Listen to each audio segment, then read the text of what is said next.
Welcome to a very special night at the Fantasia Film Festival. This is the 40th anniversary and the Canadian unveiling of the 4K restoration of the one and only, the original, the real Texas Chainsaw Massacre.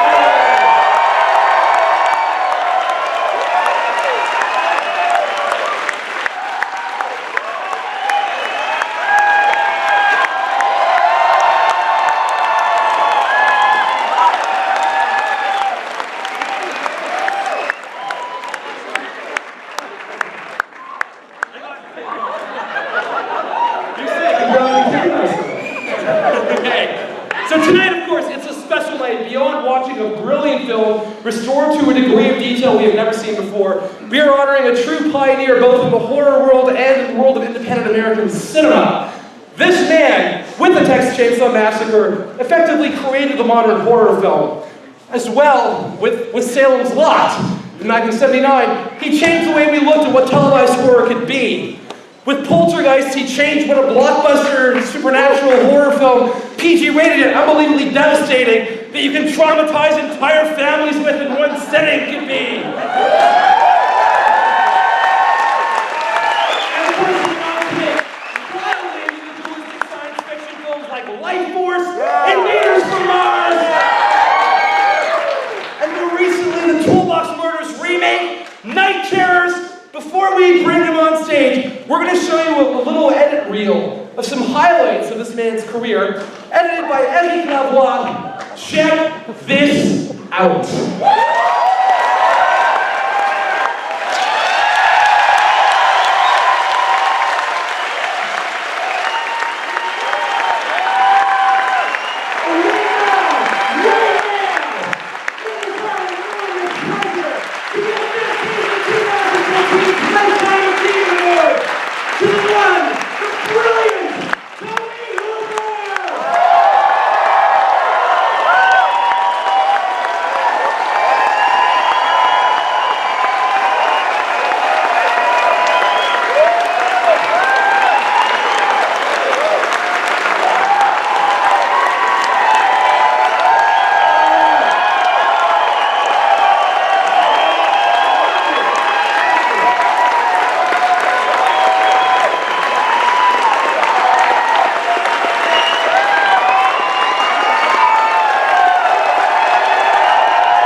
Thank you. I love you guys. It's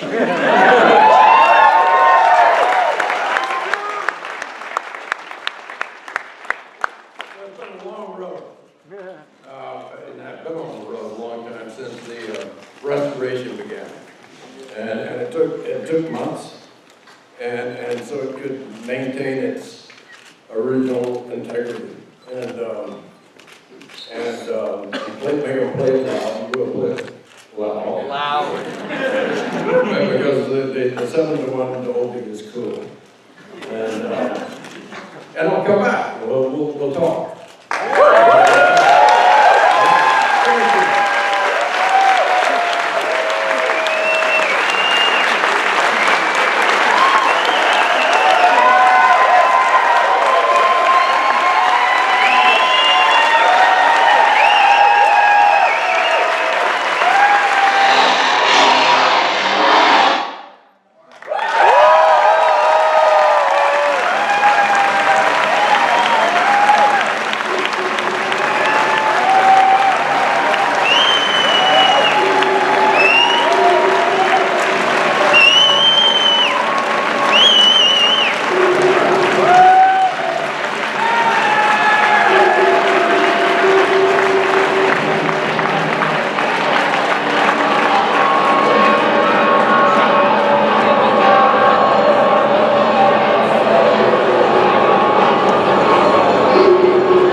And I'm in the gym, please welcome back, Tobe Hooper!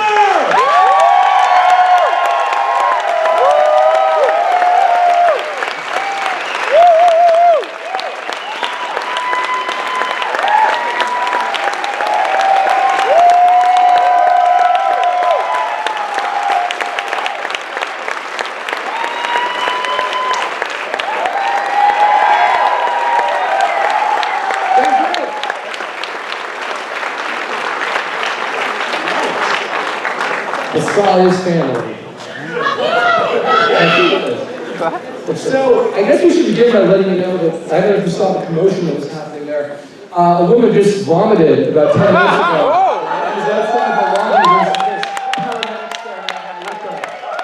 And I don't say that as a, hey, yeah, cupatorium or falling ovation type of thing. But I bring it to just comment on the fact that a film like this, 40 years after the fact, still maintains that kind of power, that degree of impact. And I'd like to know why you think that is. Oh man, it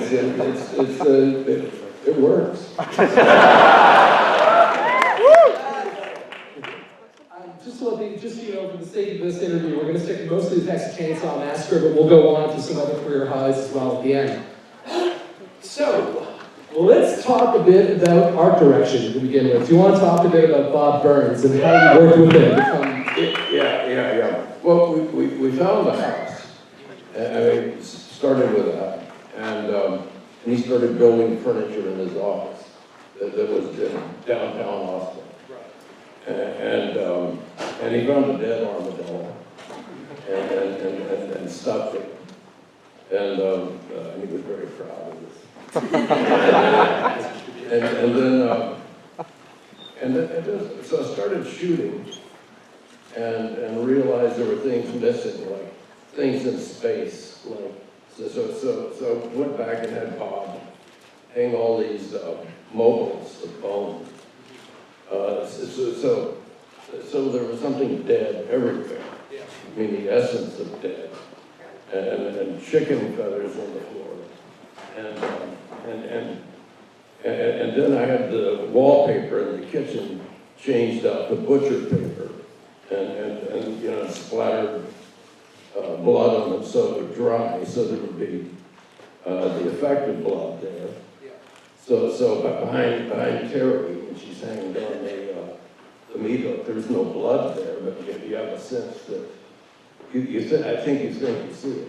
Definitely. And so Bob and I, so in the middle of this, I told him, when I was shooting the scene of when Pam falls in the bone room, and I felt, well, look, he just needs something else, and then I said, Bob, you have a bird cage, right? He said, oh yeah. Okay, well, will you go find the mangiest chicken? And let's give him a pet.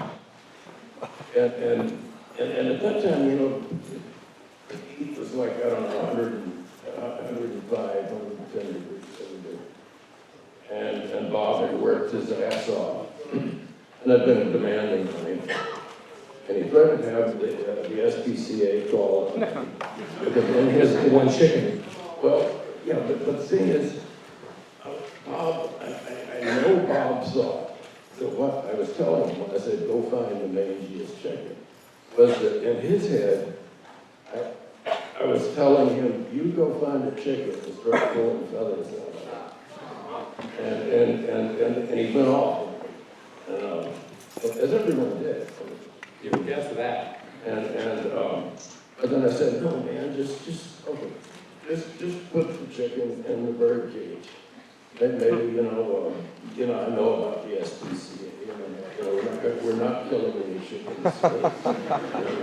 Hand me a macro lens. Yeah, and I don't need the chicken that much, I mean, I just need the chicken for, 1 or 2 shots. And so the chicken got put in the bird cage, and it wasn't in there long.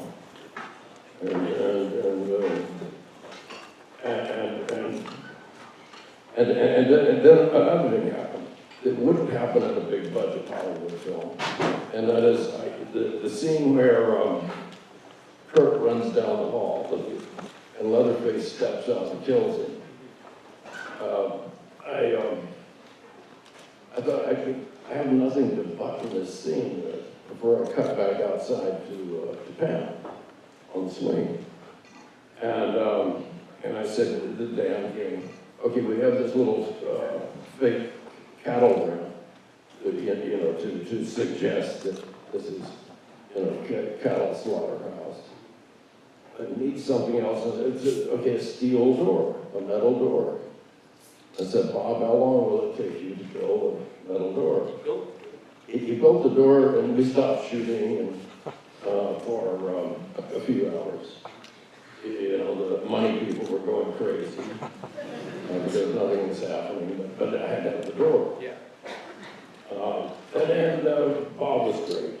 I mean, he ended up disliking me for a while, but we were best friends. We became really best friends. Very good, man. What was the evolution of the armchair made of arms? I think I love that touch. They were prosthetic arms, and it was called the armchair. Harry Knowles owns that chair. Oh, does he? Yeah. Now, talking about the visual aesthetic of the film, the use of close-ups, just the way it's covered in general, films didn't have that kind of language for the most part, and certainly horror films never did. I know that you worked very closely with cinematographer Daniel Pearl, but you yourself operated for many of the close-ups. Do you want to discuss that a little bit? Yeah, visual aesthetics. When Leatherface cut Sally's finger, and we talked about this earlier, it actually does look like he cut his finger. Yeah, the story is that Marilyn Burns' finger might have actually been cut for real. Do you want to go into that? This is a good one. Yeah. Well, I was at a screening of the film, and someone told me that Garner told the audience that he really cut Marilyn's finger.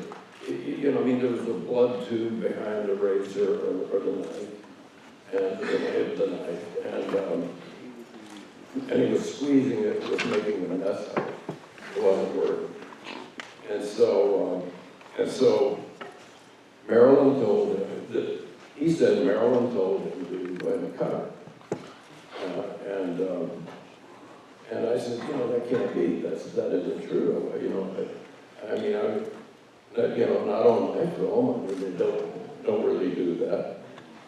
And then, so later, at another screening, months later, I think at the Arrow, and so on, and I mentioned that story that Garner told, and I said, that can't be true. But I'll share this with you, and told the story. And someone in the audience said that Marilyn told him that was true, that he did cut her finger. And now as I look at it, it doesn't look like a blood tube. It looks like It comes out. like the blood is welling up on her finger. It actually does. So maybe it happened. You want to talk about Well, I was running the camera.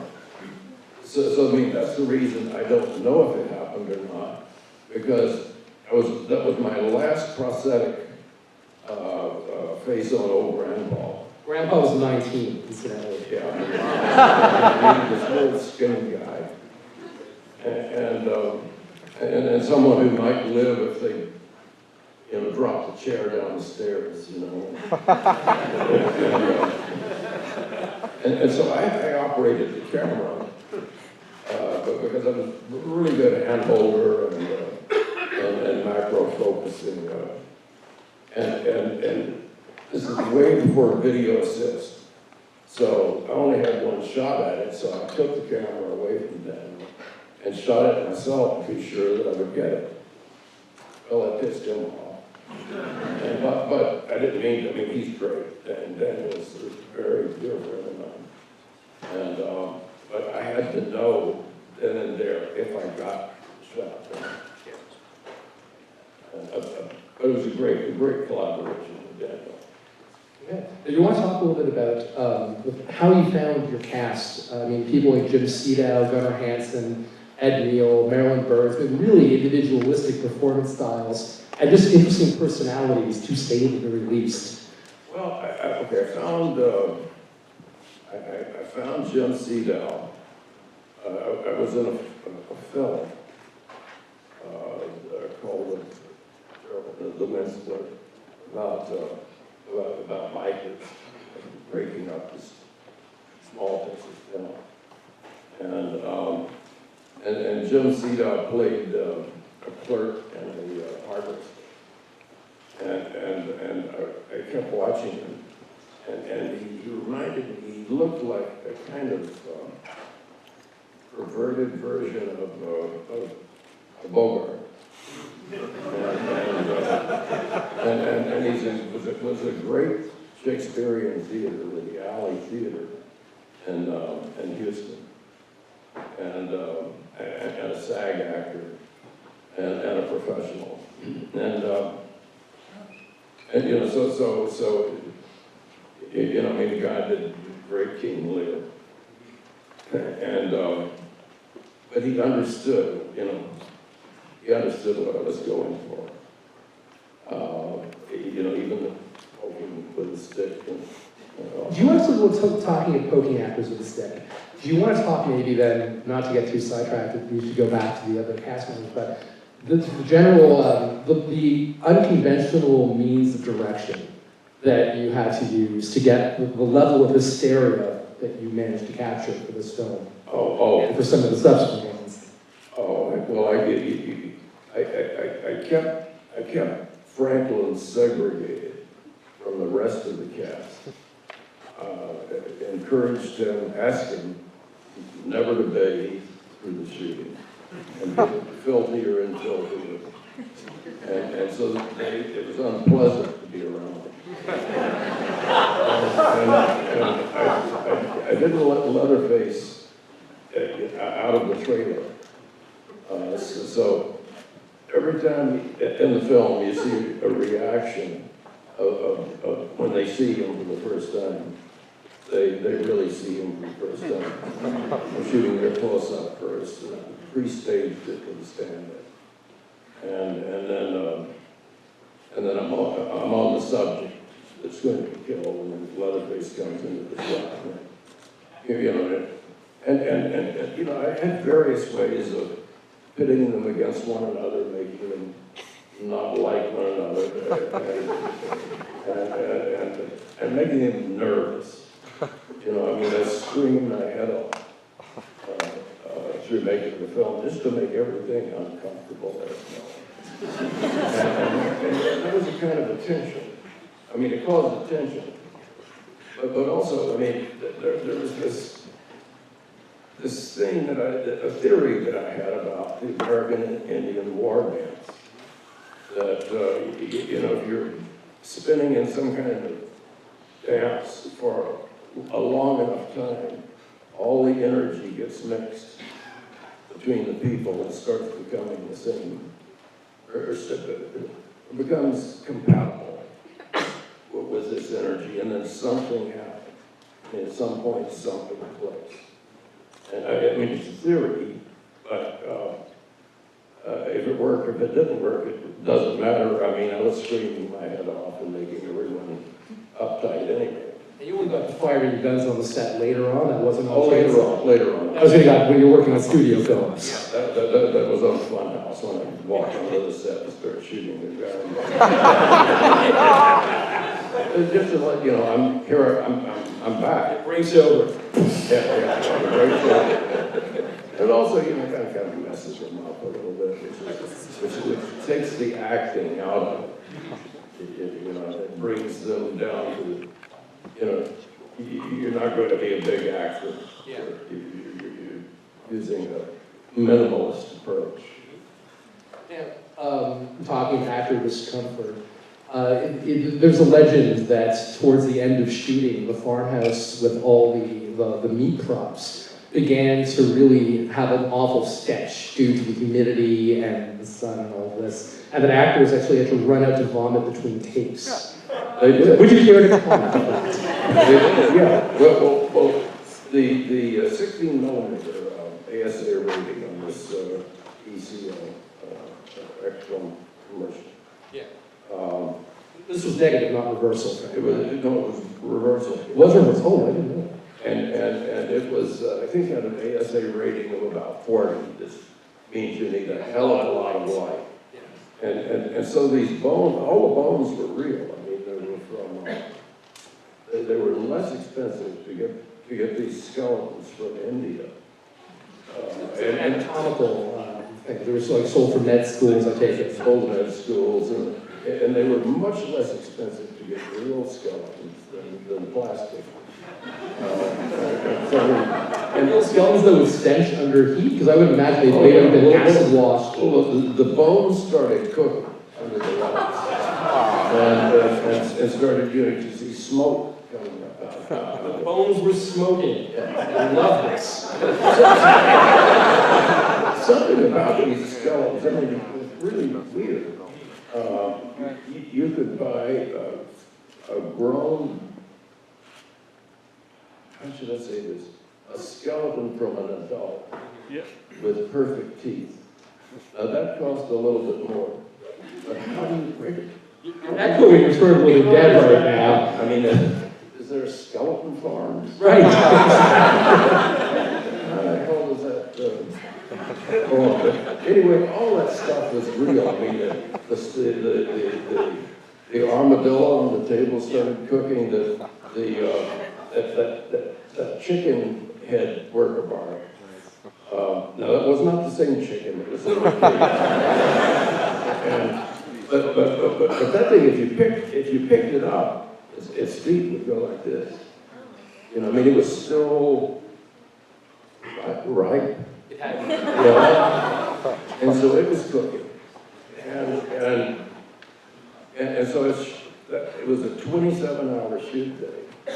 So it was like 117 degrees at least in the house, on top of the lighting. What scene was it? What scenes, I say plural, did you shoot? That's 27-hour day. And I had to shoot the seat out. He was a SAG actor. And that was my last day with him. And it was my last prosthetic for old grandpa. And so I had to shoot night for day. So I had to tint the house, which made it even much hotter. So it would appear to be, nighttime and daytime. And I'll back cut for just a moment. In the beginning of that day, I wanted to show some stuffed domestic animals I thought would be appropriate. And so I asked Bob Burns if he could arrange that somehow. And he said he couldn't, that he'd been looking at, he could find birds, but couldn't find cats and dogs. And this whole very bad day thing happened. Someone, and I don't know who it was, but they arranged, I mean, that morning was a terrible morning at the city pound. And there was about 2,000 pounds of dead creatures brought out in a dump truck. And Dottie Pearl, the makeup artist, was trying to shoot formaldehyde and then make some kind of stand. And I was looking at this, and then she shot through a poor thing's leg and shot herself with formaldehyde. She shot herself with formaldehyde? Yeah, she said, this isn't working. Yeah, and I said, no, this isn't working. I said, how about let's get rid of, God bless these creatures. And they took, behind the house, they took the dump truck and they dumped a 4 or 5 feet tall mound of bodies. And I said, no, that's not the way, I didn't mean get rid of them that way. And then so some idiot took 5 gallons of gasoline and poured it on top of them, thinking that they would fucking disappear. I mean, it's something they've seen in a movie, you know? I mean, 2,000 pounds of that doesn't disappear that easily. No. But it did produce this incredible plume of black smoke. The smoldered and blew into the house on top of all of it. And so, yeah, I'd say cut and people would puke. You know, and then a doctor came out with Dramamine and, you know, and helped with that. You know, but it just... What do you needed, like Dramamine doctors on set? No, we had to call a doctor, and the Texas Film Commission was involved in this, and so they helped us. And so that you know, that also helped the scene. But it was terrible. It was hot. But anyway. Cutting back. Almost too bad a story to tell. This is the history. Yeah, well. Let's go back even further and talk a little bit about intent. You were a professor at in an Austin University, and I believe you made this in part with former faculty and students. Yeah. What led you to make this film, and what was it that you wanted to accomplish? Well, my first film was a film called Eggshells. And it only got about 20 play dates or less around the country, and it played in art houses that it was psychedelic, crazy, experimental film. And available on Blu-ray if you have a Region 3 player, by the way, through Arrow UK.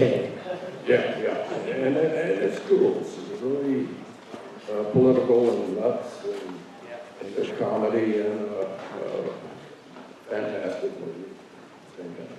Well, anyway, but it made no money. It didn't get anywhere. My career didn't go anywhere with it. This was many, many years before Texas Chainsaw Massacre. Yeah, a couple of years. And then so I made Chainsaw as a reaction. You know, because I didn't need stars. Subject matter was a star. And I'd had a lot of footage under my belt by then. I shot a lot. And directed a lot. And so I decided to make a genre film to get noticed, or at least get another job. And it did achieve that. In terms of social commentary or political intent? Oh, well, it was in the middle of in the middle of losing all faith in what was going on with Vietnam, Watergate, all the things that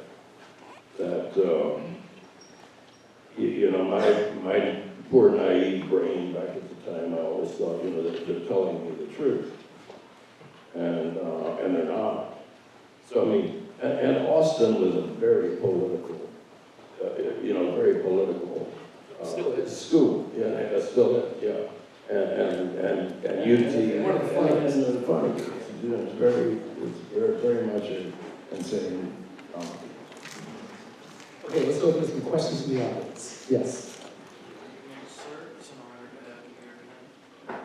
Curious of the very first audience reaction as you got from Texas Chainsaw Massacre.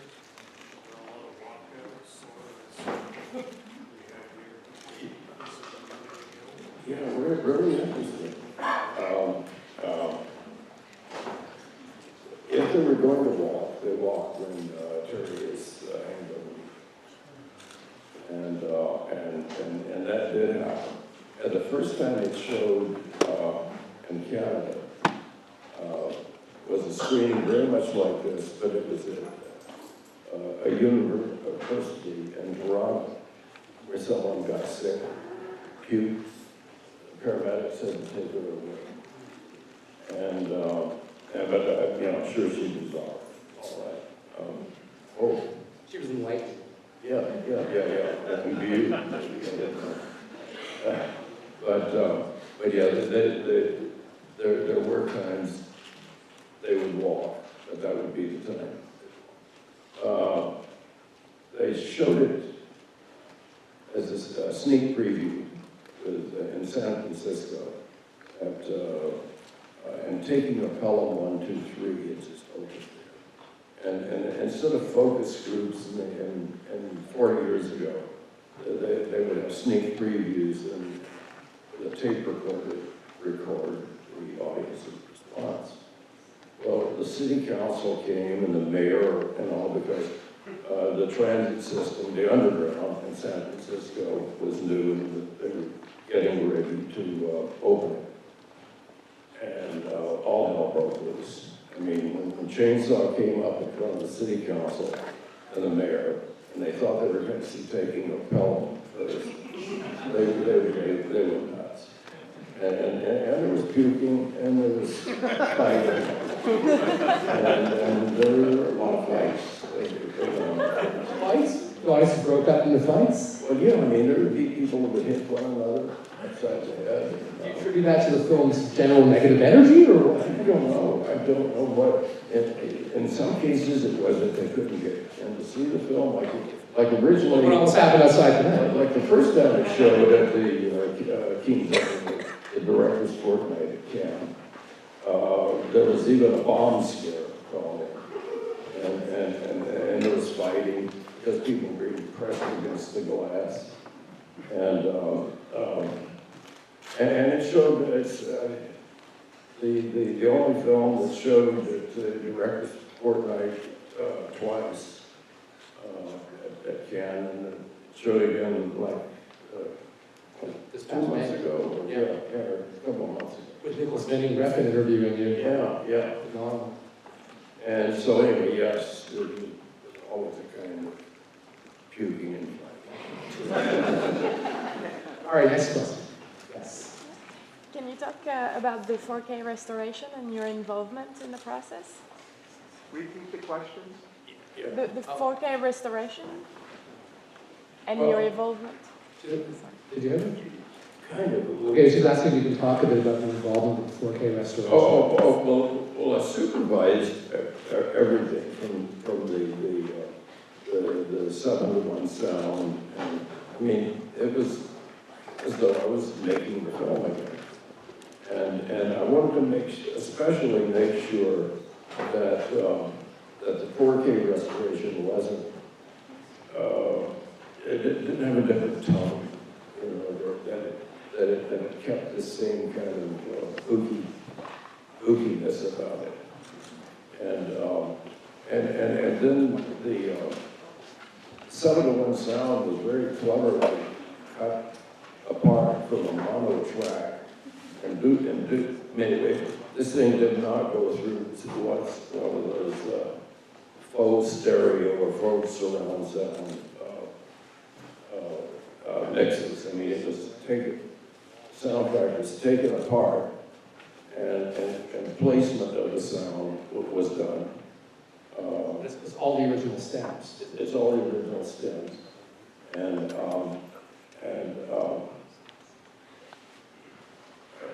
at times, well, Buzz Nutson at Tobe mixed the movie. He won 5 or 6 Academy Awards, maybe 7. And he also mixed The Exorcist. And so I didn't want to lose his mix. And so that was the hardest part, was making this, you know, the chainsaw go over your head, as you've heard, and cars passing down the road, and music even surrounding. And it took about 6 months. I mean, it took as long as it took to make the film in the first place.